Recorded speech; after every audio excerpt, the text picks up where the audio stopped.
Close-ups on Oliver here. Speed. Standing by. All right. Roll tape and speed. Jimmy Carter is your name? That's my name. And you're from Atlanta. Okay.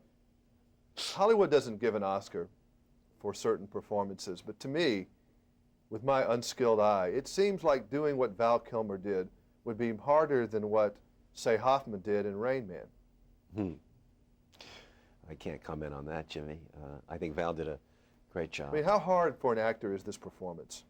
Hard. Yeah, his voice would go out after 2 or 3 takes, just the screaming level alone. And he put all his soul into it when he... So that was, physically it took a toll on him.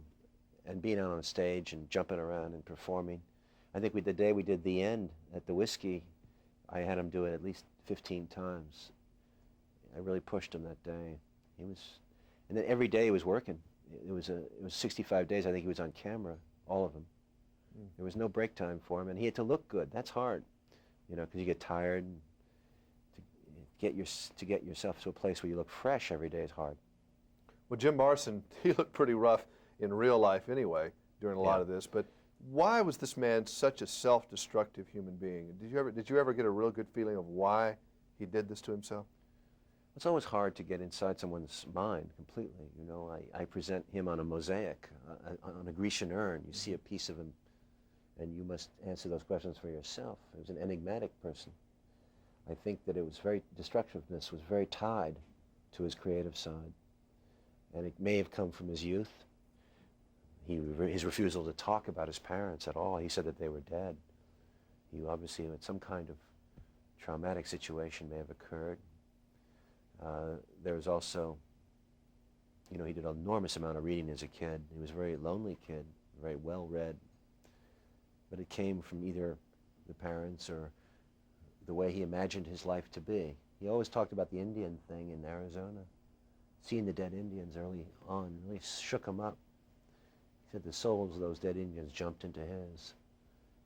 So he was a man sort of without a country, a man without parents, a man who came out of the desert and had this strange soul. But in your opinion, Morrison was as out of control mostly all the time. You didn't really give him too many spells there where he was sane and coherent. Well, it depends what you describe as sane. I think that in his being, what you think is out of control, he wasn't a Dr. Jekyll, Mr. Hyde guy. He pretty much was one guy, out of control. But I see him as being in control when he's out of control, sort of the Buddhist holy man who gets the drunken fool. There's one of the archetypes. They use him in kung fu movies. The guy who always looks like he's about to fall on the ground, and he rights himself at the last second. He does some great kung fu move, Jim knew what he was doing, except maybe when he was drinking. That was a dangerous part. There was a lot of Dylan Thomas in the bar kind of thing, loud, obnoxious. But I think that anybody could write what he did, and he was doing good work at the end of his life. Don't underestimate L.A. Woman as an album. Yeah, that's right. Riders on the Storm, L.A. Woman. Don't underestimate American Prayer. It's a great album. Him sitting there alone, reciting poetry. It's well worth listening to.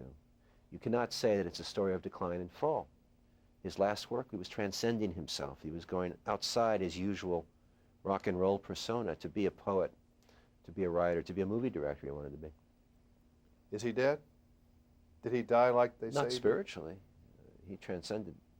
Why did that rumor start that he was not, in a physical sense, dead? That he fooled everybody and just staged it? I think it's a compliment to his staying power. That it's like Emilio Zapata. They said he wasn't dead. The white horse rides in the hills. Zapata's spirit lives. People don't want to believe it. Was it a matter of deciding what you were going to leave out as opposed to what you were going to include when you were picking the music? Or oh yeah, I wrote the script I let the songs dictate the mood. So I tried 25 songs are in there. The early part, there's more innocence in the songs, and then he goes to the more psychedelic part in the desert with the end, and then he goes into the New York sections where it becomes a little darker with People Are Strange and Strange Days. And then it goes into the last album area, the L.A. Woman, Riders on the Storm. And it ends with his poetry. it's going to be tough for a lot of young people to watch this film and that they're not going to believe this really went down like this, but it really did. And it's the closest I've seen it to be captured. Well, thank you. Thank you a lot. It's great, as usual. They won't believe it? think it's They won't believe it was that crazy. great. Thanks. Yeah, I was surprised you left out Unknown Soldier.